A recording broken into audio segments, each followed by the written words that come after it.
Hello guys, আসসালামু আলাইকুম। Welcome back to my YouTube channel. তো গাইস, আমি আজকে আপনাদের মাঝে চলে এসেছি নতুন একটা রেসিপি নিয়ে, পিঠার রেসিপি। তো আমি আজকে আপনাদের ভাতের চাল দিয়ে ঝুরি পিঠা রেসিপি তৈরি করে দেখাবো। তো গাইস, ঝুরি পিঠা তৈরি করার জন্য আমি চুলায় পানি বসিয়ে দিয়েছি। তো পানিগুলো এখন গরম হয়ে গেছে। এখন আমি ভাতের চালগুলো দিয়ে দিব।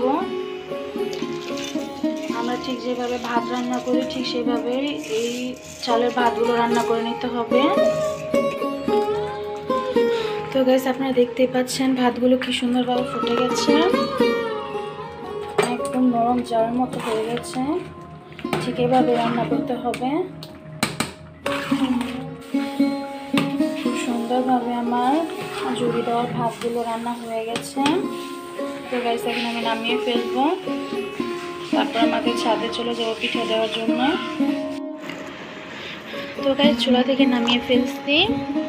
তো এখন আমি ভাতগুলোকে ফ্যানের বাতাসে নিয়েছি, একটু ঝরিয়ে নিব। তো গাইস, আমি এই পিঠাটার মধ্যে একটু জর্দা কালার রং দিয়ে দিব, যাতে পিঠাগুলো অনেক সুন্দর দেখা যায়। একটা করব জর্দা কালার দিয়ে, আর একটা করব হোয়াইট কালার। তো গাইস, আপনারা দেখতেই পাচ্ছেন কি সুন্দর একটি জর্দা কালার রং এসেছে জর্দা কালার রং দেওয়াতে। তো গাইস, এটাই সেই পিঠা বানানো সেই চালনিটা দিয়ে আমরা ঝুড়ি তৈরি করে নেব। তো ওর জন্য এখন আমি ঝুড়ির সেই ভাতগুলো